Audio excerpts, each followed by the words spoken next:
Hello student, आज का हमारा वीडियो आपका जो उत्तराखंड का महत्वपूर्ण क्वेश्चनों का हमने एक सीरीज चला रखी है ताकि आप यूके ट्रिपल एससी की तैयारी अच्छे से कर पाएं, समझ पाएं उसके पैटर्न को और परीक्षा के लिए आप बेहतरीन तैयारी करके अपना जो आपके स्कोर है उसे बेहतर से बेहतर बना पाएं। उसके लिए हमने जो आपका सीरीज चला रखी है उसका अगला प्रश्न पत्र है।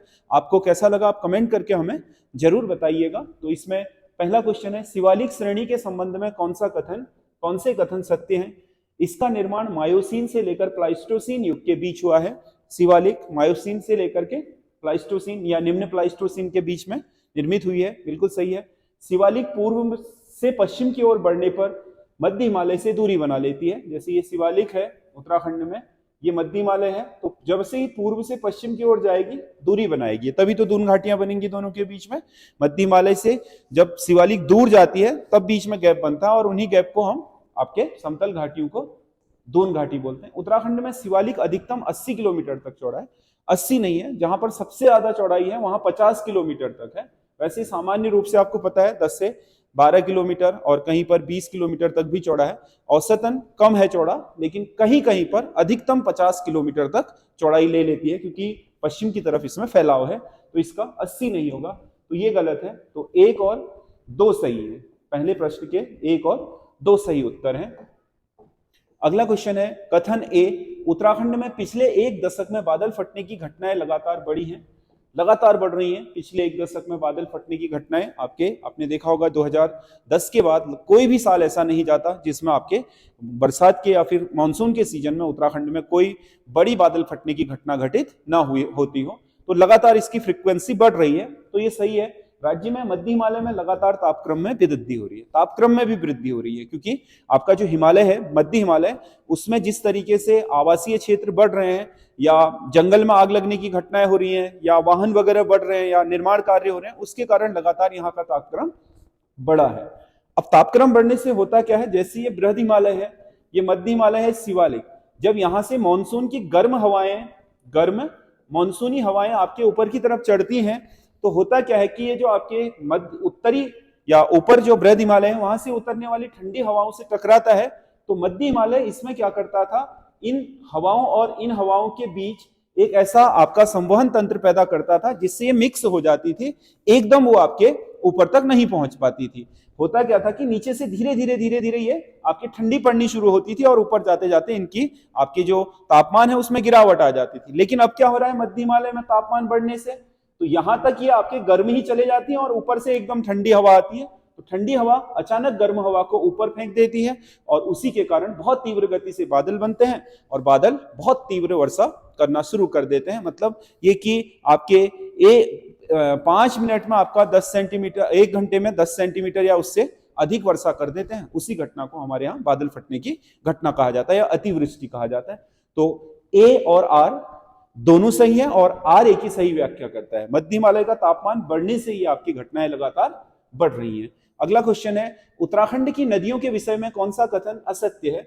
उत्तराखंड की अधिकतम बृहद नदियों का उद्गम ग्लेशियरों से होता है, बिल्कुल सही है। उत्तराखंड की अधिकतम, अगर रामगंगा, पश्चिमी रामगंगा और कोसी को छोड़ दें तो अधिकतर जो नदियां हैं उनका उद्गम आपका ग्लेशियरों से हो रहा है। इन नदियों में ग्रीष्म काल में जल स्तर में वृद्धि होती है। ग्रीष्म काल में जल स्तर में वृद्धि होती है, वो भी आपके थोड़ा बहुत, क्योंकि बहुत ज्यादा तो नहीं, क्योंकि ग्रीष्म काल में पानी का स्तर ग्रीष्म काल में जल स्तर में वृद्धि होती है क्योंकि आपका जो ग्लेशियर होते हैं उनमें आपका धूप पड़ने या गर्मी होने के कारण उनकी पिघलने की गति बढ़ जाती है। इन नदियों में शीतकाल में जल स्तर सबसे कम होता है। जनवरी और फरवरी में सबसे कम जल स्तर होगा क्योंकि ऊपर ग्लेशियर पिघलने से ऊपर जो पानी होता है वो ऊपर ही जमा हो जाता है, इसके कारण नदियों में पानी कम आता है। तो ये 3 आपके सही हैं। यह नदियां अपनी वृद्धावस्था में नहीं है, ये नदियां अपनी युवा अवस्था में, उत्तराखंड में हर नदी युवा अवस्था में होती है। नदी की 3 अवस्थाएं होती हैं, युवावस्था, प्रौढ़ावस्था और वृद्धावस्था। जिन स्थानों से नदी निकलती है उन स्थानों से नीचे को भागते समय नदी अपर्दन करती है, यानी कि कटाव करती है। उत्तराखंड में हर नदी कटान करेगी, तो युवावस्था में कटान होता है। प्रौढ़ावस्था में नदी हमेशा आपके परिवहन करती है, यानी कि इस यहां से जो भी बरसात के समय कटान किया गया होगा उसे बहा करके ले जाएगी।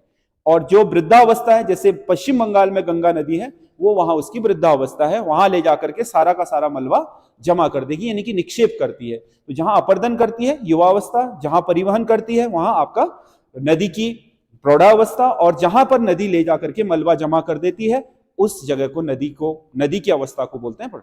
ये प्रौढ़ावस्था या युवावस्था नदी की उम्र के हिसाब से नहीं है, नदी की क्षमता के हिसाब से है। अपर्दन, परिवहन और आपका नदी के जो कार्य हैं, अपर्दन करना है यानी कि काटेगी नदी, आप परिवहन करेगी, बहा करके ले जाएगी, और तीसरे में निक्षेप, जहां पर नदी के पावर खत्म हो जाएगी वहां ले जाए गए सारे आपके अवशिष्टों को छोड़ देगी, उसे निक्षेप बोलते हैं। तो युवावस्था जो आपका काटने वाली जगह है, हमारे उत्तराखंड में कटान होता है नदियों के द्वारा, उत्तर प्रदेश, पश्चिम बंगाल, उत्तर प्रदेश और बिहार में परिवहन करती है, तो वहां इसकी प्रौढ़ावस्था हो गई। और गंगा ले जा करके बंगाल की खाड़ी में सारा मलबा जमा करती है, वहां द्वीप बनाती है, डेल्टा बनाती है, तो उस स्थान पर नदी होगी वृद्धावस्था में। तो ये इसका गलत है, तो इसका सही आंसर डी होगा। अगला क्वेश्चन है, उत्तराखंड राज्य में वर्तमान में कितने जिलों में चाय विकास कार्यक्रम चल रहा है? उत्तराखंड में 9 जिलों में चाय विकास कार्यक्रम चल रहा है। उत्तराखंड के 9 जिले ऐसे हैं जिनमें चाय उत्पादन के लिए अधिकतर संभावनाएं, जैसे चंपावत है, चमोली है, पिथौरागढ़ है, अल्मोड़ा है, आपका नैनीताल है, देहरादून है, पौड़ी है, ये जिले ऐसे हैं जिनमें ज्यादा। आप उधम सिंह नगर है, हरिद्वार, इन जिलों में आपका क्या है, मैदानी भाग है, तो मैदानी समतल भाग में चाय की खेती की नहीं जा सकती। चाय के लिए कैसा ढालूदार भूमि होनी चाहिए, क्योंकि चाय के लिए पानी की आवश्यकता ज्यादा होती है, बट पानी जड़ों में रुकना नहीं चाहिए, क्योंकि समतल भूमि होगी तो पानी जड़ों में रुकेगा और वो सड़ा देगा। इस वजह से चाय और कॉफी हमेशा क्या किस पर होती है, पहाड़ी ढलानों पर होती है। तो इसका सही आंसर आपका 9 जिले हैं, उत्तराखंड के 4 जिलों में नहीं चल रहा है। निम्नलिखित में से कौन सा एक कथन असत्य है? पहला क्वेश्चन, पहला है, राज्य में 6 जनवरी 2006 को पहली पौधारोपण नीति लागू की गई। बिल्कुल सही है, राज्य में पहली पौधारोपण नीति 6 जनवरी 2006 को की गई थी। पौधारोपण नीति लागू करने वाला यह देश का पहला राज्य है, यह भी सही आंसर है बिल्कुल। राज्य में सर्वाधिक जैव संपन्न क्षेत्र नंदा देवी आरक्षित क्षेत्र है। उत्तराखंड में सबसे ज्यादा, उत्तराखंड क्या मतलब आपके पश्चिम हिमालय में सबसे ज्यादा जैव विविधता नंदा देवी जैव आरक्षित क्षेत्र में है, जिसमें फूलों की घाटी, आपका नंदा देवी राष्ट्रीय पार्क, वो सब आते हैं। उन सब क्षेत्रों में उत्तराखंड में आपके वनस्पतियों और जीव की सबसे ज्यादा प्रजातियां पाई जाती हैं, तो जैव विविधता सबसे ज्यादा यहाँ पर है। राज्य में वन पंचायत आजादी के बाद गठित हुई, ये गलत है। वन पंचायत अधिनियम 1931 के तहत अंग्रेजों ने वन पंचायत गठित करने का प्रावधान कर दिया था, तो इसका डी सही आंसर होगा। निम्नलिखित में से कौन सा कथन सत्य है? कौन से कथन सत्य हैं? तो इसमें आपका डेयरी से संबंधित दिए हैं। उत्तराखंड में समन्वित डेयरी विकास कार्यक्रम 2002-3 में आरंभ किया गया। समन्वित मतलब सभी तक पहुंचे डेयरी का जो लाभ है या पशुपालन का जो लाभ है, क्योंकि ऑपरेशन फ्लड का उत्तराखंड में ये एक आपका महत्वपूर्ण आपका डिसीजन था, जिसके तहत लोगों को पशुपालन करने के लिए आपका बढ़ावा दिया गया और उन्हें गाय वगैरह लेने के लिए, पशु लेने के लिए आपका लोन, सब्सिडी युक्त लोन भी उपलब्ध कराया गया। गंगा गाय महिला डेयरी योजना 2014-15 में शुरू की गई, ये भी सही है। गंगा गाय महिला डेयरी योजना, इसमें महिलाओं को आपका कुछ दूध में प्रति लीटर इंसेंटिव भी दिया जाता है। उत्तराखंड में डेयरी सहकारिता का ढांचा 4 स्तरीय है, ये गलत है, 3 स्तरीय है। एक राज्य स्तर पर दुग्ध फेडरेशन है, फिर जिला स्तर पर आपका दुग्ध सहकारी संगठन है, और ग्रामीण स्तर पर दुग्ध समितियां हैं। तो 3 स्तर हैं, राज्य, जिला और ग्रामीण स्तर पर, तो 3 स्तरीय हैं। तो 1 और 2 तो सही है, तीसरा नहीं है, तो केवल 1 और 2 सही है, तो एक ए इसका सही आंसर होगा। अगला क्वेश्चन है, निम्नलिखित में से कौन सा एक स्थल सुमेलित नहीं है?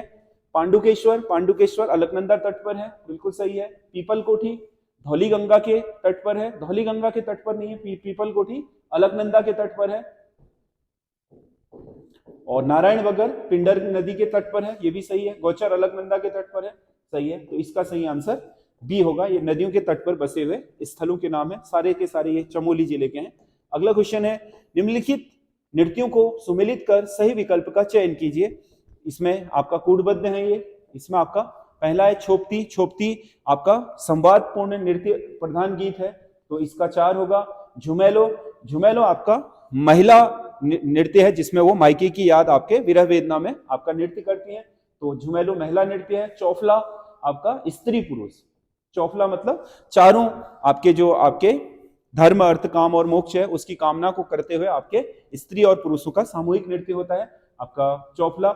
घुघुती आपका बाल नृत्य है, तो ए का, डी का 3 होगा, ए का 4, बी का 1, 2 और 3, 4 1 2 और 3। इसका सही आंसर होगा 4 1 2 3। इसका सही आंसर होगा डी, 4 1 2 3, ये वाला। कौन सा एक आभूषण अपने पहने वाले अंग से सुमेलित नहीं है?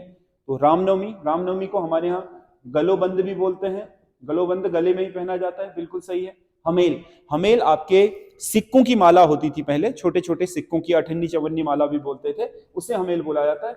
हमेल गले में पहना जाता है, ना कि हाथ में। तो ये भी गले का आभूषण है। इमरती पैर का है, सही है। बुजनी कान में ही पहना जाता है, तो इसका बी सही आंसर होगा, हमेल वाला। अगला क्वेश्चन है, 2011 की जनगणना के अनुसार राज्य में लिंगानुपात के संबंध में कौन सा कथन सही नहीं है? 2011 की जनगणना के अनुसार अल्मोड़ा जिले के लिंगानुपात में पिछली जनगणना की अपेक्षा में कमी आई है, बिल्कुल सही है। पिछली 2011 की जनगणना में अल्मोड़ा का 1145 था, जो घट करके 1139। 6 व्यक्ति प्रति 1000 पुरुषों पर महिलाएं कम हुई हैं, तो ये सही है। टिहरी जिले में लिंगानुपात में सर्वाधिक वृद्धि है। टिहरी जिले का लिंगानुपात पिछली जनगणना में 449 था, जो बढ़कर के 949, ये हो गया 978, ये बिल्कुल सही है। ये भी बिल्कुल सही है, टिहरी का सबसे ज्यादा है। चंपावत जिले में लिंगानुपात में सबसे अधिक गिरावट आई है, बिल्कुल सबसे ज्यादा गिरावट आई है। 2001 में 221 था लिंगानुपात, जो आप घट करके 980 हो गया। 41 व्यक्ति प्रति 1000 पुरुषों पर महिलाएं घटी हैं, ये भी सही है। अल्मोड़ा के बाद सबसे अधिक लिंगानुपात पौड़ी का है, पौड़ी का नहीं है। अल्मोड़ा का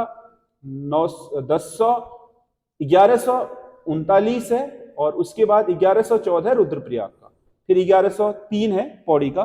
तो इसका मतलब ये इसका सही आंसर है। अल्मोड़ा के बाद सबसे ज्यादा लिंगानुपात राज्य में रुद्रप्रयाग का है। अगला क्वेश्चन है, निम्नलिखित में से कौन सी एक कुनिंद मुद्रा नहीं है? कुनिंदों की 3 ही प्रकार की मुद्राएं हैं, अल्मोड़ा प्रकार की मुद्राएं, जिसमें आपके शिवदत्त, शिवपालित और आपका भागवत और हरिदत्त, 4 आपके तरह की मुद्राएं मिली हैं, तो ये इसका सही है। अमोघभूति प्रकार की मुद्रा, अमोघभूति जो कुनिंद महाराजस अमोघभूति है, उसकी मुद्राएं सबसे प्रचलित हैं। रजत मुद्राएं भी उसी की मिली हैं, ये भी सही है। चतरेश्वर प्रकार की मुद्राएं, ये आपके कुनिंदों के जो आपके क्या है इष्ट देवता शिव हैं, उसका आपका प्रतिरूप है, उसकी मुद्राएं हैं। बैजनाथ की मुद्राएं नहीं है। बैजनाथ से हालांकि मुद्राएं तो मिली हैं, जिसमें से आसेक है, गोमित्र है, भागवत है, इनकी मुद्राएं मिली हैं, बट वो आपके प्रकार नहीं है, उसे अल्मोड़ा प्रकार की मुद्राओं में ही सम्मिलित किया जाता है, तो ये इसका प्रकार नहीं है, तो इसका सही आंसर डी होगा। अगला क्वेश्चन है, निम्नलिखित में से कौन सा कथन असत्य है? जूलिया कर चंद्रकाल में नदी और पुलों पर लगाया जाता था, बिल्कुल नदी और पुल, क्योंकि पहले आपके नदियों को पार कराने की निश्चित व्यवस्था होती थी, वहां तुमड़ी वगैरह रस्से आदि या सांगा आदि से क्या करते थे, पार कराते थे, इसीलिए जूलिया कर को सांगा कर भी कहा जाता है। मांगा कर युद्ध के समय चंदू द्वारा लिया जाता था, जब युद्ध या आपातकाल होता था तो जनता से उससे निपटने के लिए मांगा कर लिया जाता था। साधु कर चंद्रकाल में मजदूरों से लिया जाता था, यह आपका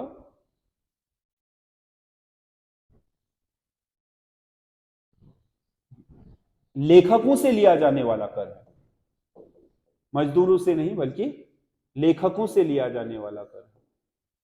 इसका सही आंसर ये होगा, मिझारी कर मजदूरों से लिया जाता था, ये सही है।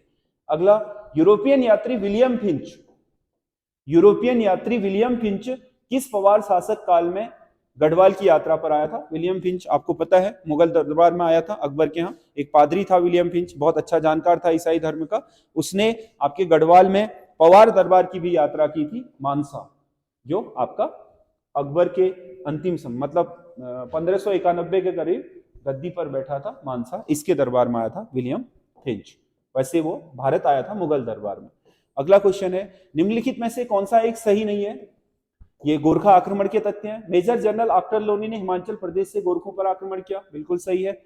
मतलब मेजर जनरल आक्टर लोनी 1500 की सेना लेकर के वहां सिरमौर से यमुना की घाटी से होते हुए आया।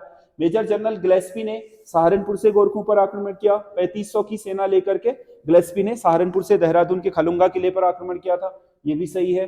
मेजर जनरल वुड ने गोरखपुर से गोरखों पर आक्रमण किया, ये भी सही है। 4000 की सेना लेकर के गोरखपुर से इसे आपका काठमांडू पर आक्रमण करना था।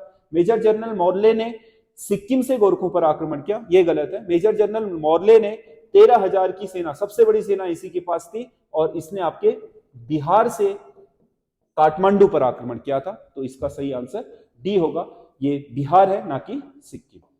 ठीक है, अगला क्वेश्चन है, हाल ही में आपको पता है 2023 की वन रिपोर्ट जारी हुई है, 18वीं वन रिपोर्ट, तो उसमें उत्तराखंड का क्या स्टेटस है? वन रिपोर्ट 2023 के अनुसार राज्य में सर्वाधिक वन आच्छादित 4 जिलों का घटता क्रम है। आपको पता है आपके पौड़ी में सबसे ज्यादा वन है, पौड़ी में, उसके बाद उत्तरकाशी, उसके बाद नैनीताल, फिर चमोली।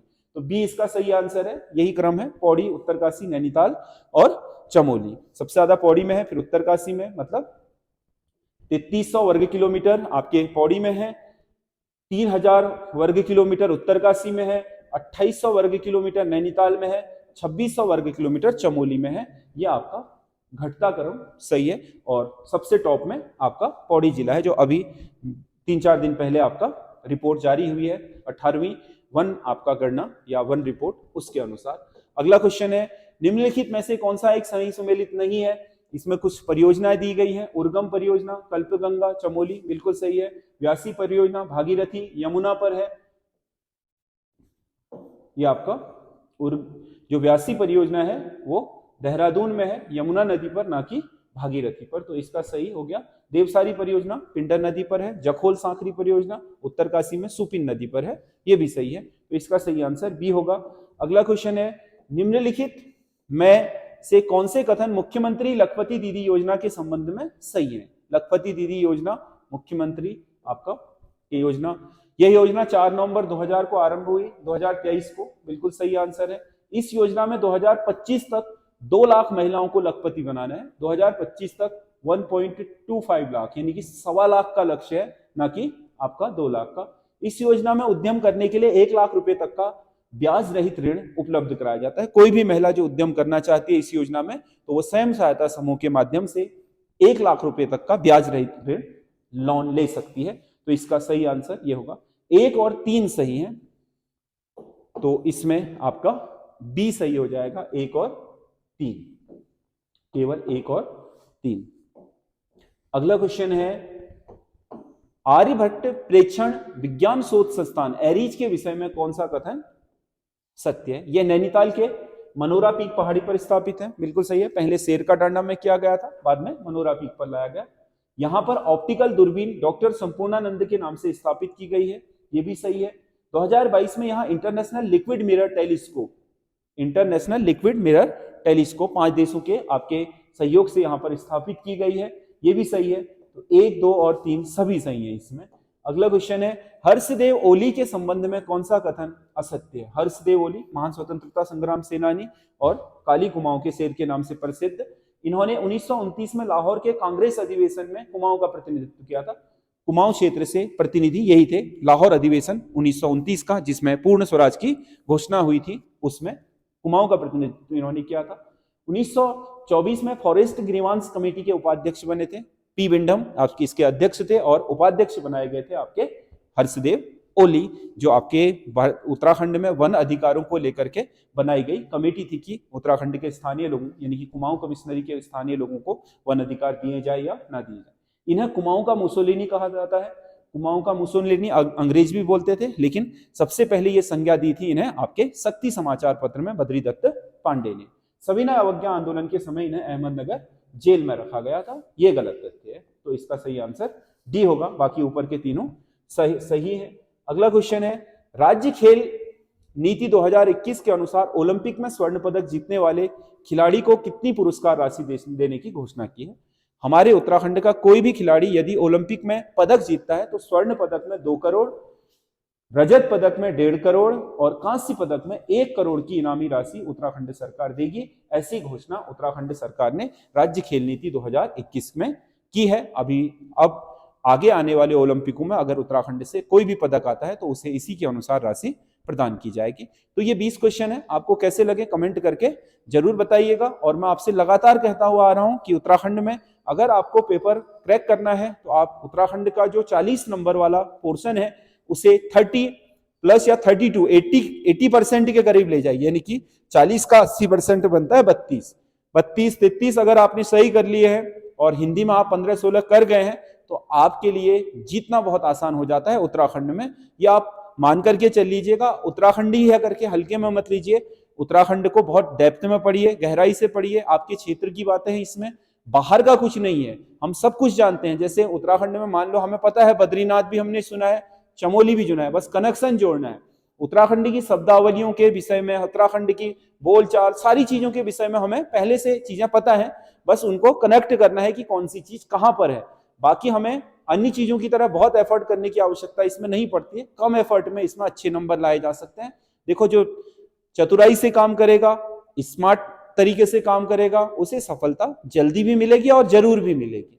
जो लोग क्या पुराने ढर्रे पर ही चलते रहेंगे, जिन लोगों में परिवर्तन करने की क्या आपके हिम्मत नहीं है कि जो चल रहा है उसी को चलाओ, वो उससे बाहर नहीं निकलना चाहते हैं, 4-4 5-5 साल हो गए हैं, 8-8 10-10 5-5 7-7 नंबर से हमेशा रुक रहे हैं, तो इसलिए आप लोगों के मेहनत में कमी नहीं है, आप लोगों के नजरिए में कमी है। आप अपनी मेहनत की जगह अपने नजरिए को बदले। टाइम तो दे ही रहे हैं, काम कर ही रहे हैं, लेकिन काम सफल इसलिए नहीं हो रहा है क्योंकि आप जिस तरीको अपनाए हुए हो वो तरीका ठीक नहीं, तरीका बदलो। देखो हम पहले आपके ऑब्जेक्टिव टाइप जो क्वेश्चन कराते थे वो अलग होते थे, यूके ट्रिपल एससी ने जैसे ही आपका पैटर्न चेंज करा, हम चेंज करके ले आए हैं।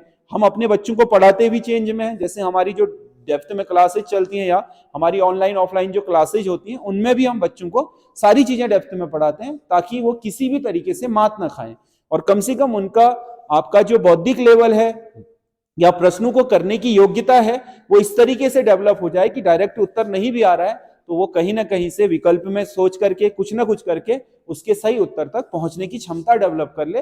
15-20 क्वेश्चनों में अगर ये क्षमता डेवलप कर ली तो ये समझ लो कि नौकरी मिल जाती है। देखो सरकारी नौकरी के रिजल्ट आने तक की देर है, आने के बाद आप देखोगे 3-3 4-4 5-5 जगहों पर आपका सिलेक्शन होगा, क्योंकि लगभग सभी जगह चीजें सेम है। इसीलिए अपने अगर आपको समय ज्यादा हो गया है, मेहनत आप कर रहे हैं और आपको सफलता नहीं मिल पा रही है, तो आप तरीकों को बदलिए और सही मार्गदर्शन लीजिए। देखो यूट्यूब पर या कोचिंग में बहुत सारे लोग ऐसे हैं जो पढ़ा रहे हैं, समझ रहे हो, लेकिन मुझे ये समझ में नहीं आता है कि बहुत सारे लोग इनमें से जो पढ़ाने वाले हैं उन्हें ये भी नहीं पता है कि क्या चीजें किस तरीके से चेंज हो गई हैं और हम उनके फॉलोवर बने होते हैं। मैं तो ये कहता हूं कि अगर मेरा मटेरियल आपके लिए रिलेवेंट नहीं है तो आप मेरे वीडियो भी मत देखिए, इसमें कोई वो नहीं है, क्योंकि ये आपके भविष्य का सवाल है। ये कोई एंटरटेनमेंट का वीडियो नहीं है, समझ रहे हैं, कि मैं आपको रील बना करके डांस दिखा करके या दूसरी चीज करके आपका एंटरटेनमेंट करूं। एंटरटेनमेंट की बात नहीं है ये, आप जुड़े हैं किसी उम्मीद के साथ। इसीलिए अगर आपके लिए मैं ऐसी चीज लाऊं जो मिसगाइड करने वाली हो, जो तथ्यपरक ना हो, जो ठीक ना हो, आपके फ्यूचरिस्टिक ना हो, उसको लेकर के अगर मैं चीजें कर रहा हूं तो इसका मतलब वो मैं अपने क्या बोलते हैं वीडियो को प्रसारित करने के लिए कर रहा हूं, उसमें आपका हित नहीं छुपा है। आप अपने हित खुद पहचानिए। आप अगर आपको लगता है कि इसमें कुछ ना कुछ ऐसी बात है या इसमें कुछ ना कुछ ऐसी समझ है जो आपके बेहतरी के लिए हो सकती है तो देखिए, नहीं तो मत देखिए। और मैं आपको बता रहा हूं किसी भी ऐसे व्यक्ति के आप डायरेक्शन में मत रहिए जिसकी खुद ही कोई डायरेक्शन नहीं है, जो खुद ही आपका मोटिवेटेड नहीं है, जिसका खुद का कोई अपना क्या है कोई अचीवमेंट नहीं है। ऐसे लोगों के आप अगर निर्देशन में रहेंगे तो कहीं ना कहीं धोखा खाएंगे। ठीक है, मुझे तो ये लगता है कि अगर आपको यूट्यूब पर वीडियो ही बनाने हैं शिक्षा से, पढ़ाई से संबंधित, नॉलेज से संबंधित, तो आप उसके बदले आप कोई इंटरटेनिंग वीडियो बना दीजिए, कोई जानकारी वाला वीडियो बना दीजिए, लेकिन चीजों को इस तरीके से दे करके कि उसमें बच्चे लगे रहे। जैसे मैं आपको बताता हूं हमेशा की जो बाजार में रैपर चेंज करके हर बार परीक्षा के नाम लिख करके आ जाती हैं, फलाना पोस्ट, अभी एलटी लेक्चरर का वो आ जाएगा, उसमें लिखा हुआ उत्तराखंड लेक्चरर स्क्रीनिंग परीक्षा, थोड़े दिनों बाद वही पुस्तक का रैपर चेंज हो करके उत्तराखंड पुलिस जीडी परीक्षा करके आ जाएगा, थोड़े दिनों बाद बीपीडीओ। तो बच गया ना, जैसा उनको पढ़ के है वैसा ही यूट्यूब का हालात भी है। यूट्यूब या इंटरनेट से ऑथेंटिक चीजों को ही आप लीजिए और जो आपके लिए बहुत लाभकारी हो सकती है या भविष्य में जो आपको बेहतर बना सकती है उसको लीजिए, क्योंकि ये करना बहुत जरूरी है। समय के साथ चीजों को पहचानना बहुत जरूरी है, क्योंकि देखो एक चीज है कि हमारे पास कई बार होता यह है कि समय नहीं होता। मान लो हम लगे रहे, हमने 2 साल मेहनत करी, बहुत सारे लोग आर्थिक रूप से बहुत कमजोर होते हैं, उनके ऊपर घर का आर्थिक दबाव भी होता है कि कुछ करो, अब तुमने इंटरमीडिएट हो गए या ग्रेजुएट हो गए हो, अब तुम कुछ करो, है ना। 1 आध साल का परिवार दे देता है जैसे तैसे मेहनत मजदूरी करके, लेकिन आप 2 साल 4 साल 5 साल नहीं लगा सकते हैं। ठीक है, जिनकी घर की आर्थिक स्थिति है सही है, वो 5 साल भी लगे रहेंगे तो कोई पूछने वाला नहीं है, लेकिन जिनकी आर्थिक स्थिति खराब है वहां आपके बच्चों से ही उनको उम्मीद होती है कि आगे कुछ कर पाएंगे और घर की आर्थिक स्थिति को ठीक करेंगे, वहां समय की कमी होती है। इसलिए वहां समय अगर आपने बर्बाद कर दिया तो आप एक ऐसी जगह पर पहुंच जाते हैं जहां से वापसी करने का आपके पास कोई अवसर नहीं होता है। इसीलिए थोड़ा सोच समझ करके पढ़ाई करिए, पढ़ाई को आप स्मार्ट बनाइए, अच्छे तरीके से पढ़िए। मैं आपको हमेशा बताता हूं कि जितने भी आपको शॉर्टकट बताए जा रहे हैं पढ़ाई करने के, उन शॉर्टकटों को मत अपनाइएगा, आप डेप्थ में पढ़िए। एक बार सारी किताबों को, सारे नोट्स अच्छे तरीके से पढ़िए, एक अच्छा अध्ययन कीजिए, साल भर बढ़िया दीजिए। आप सारी दुनिया से कट करके अपनी किताबों को पूरा साल दीजिए, इधर उधर की चीजों में रहने के बजाय अपने किताबों में, अपने नोट्स बनाने में दीजिए, जरूर आपका अच्छा होगा और जो आपके बेहतर भविष्य है, जो आपकी उसकी तलाश में आप लगे हैं, वो आपको मंजिल जरूर मिलेगी। इसीलिए मिसगाइडेड मिसाइल की तरह इधर उधर भटकने की जगह आप छोटा सा अटैक करें लेकिन सटीक करें, उससे आप ज्यादा अच्छा कर सकते हो। चीजों को टुकड़ों में बांटिए, अच्छा करिए उसमें। जब आपके छोटे छोटे आपके अचीवमेंट मिलते हैं आपको, तो बड़ा अचीवमेंट करने के लिए आपको कॉन्फिडेंस आ जाता है। एकदम चीजें नहीं होती, हम सोचते हैं कि एक ही महीने में हमें सब कुछ मिल जाए, तो ऐसा पॉसिबल नहीं है, समय लगता है चीजों को करने में। आप जैसे जैसे अपने आप को डेप्थ में ले जाएंगे, चीजों को अच्छे से पढ़ेंगे, जानने के लिए पढ़ेंगे, आप मजबूत होते जाएंगे, तो आपकी समझने की क्षमता भी बढ़ जाएगी, आपके पास नॉलेज भी बेहतर होगा। लेकिन हर दिन होना चाहिए, रेगुलर होना चाहिए, कुछ ना कुछ हर दिन इनहेंस करना चाहिए आदमी ने। किसी भी दिन को आप जाए मत करिए, किसी भी दिन को आप बर्बाद मत करिए, हर दिन मेहनत करिए, आपके लिए बेहतर भविष्य मिल जाएगा। जितनी पोस्टें आजकल आ रही हैं, इतनी पोस्टें पहले कभी नहीं आती थी। आप हर दूसरे तीसरे महीने कोई ना कोई विज्ञप्ति आती है। अगर आप में कुव्वत है, आप मेहनती हैं और आप सही तरीके से मेहनत कर रहे हैं, तो कहीं ना कहीं सरकारी नौकरी मिल जाएगी। और ये वीडियो मैं समाप्त कर रहा हूं। आपको कैसा लगा आप कमेंट करके जरूर बताइएगा। धन्यवाद।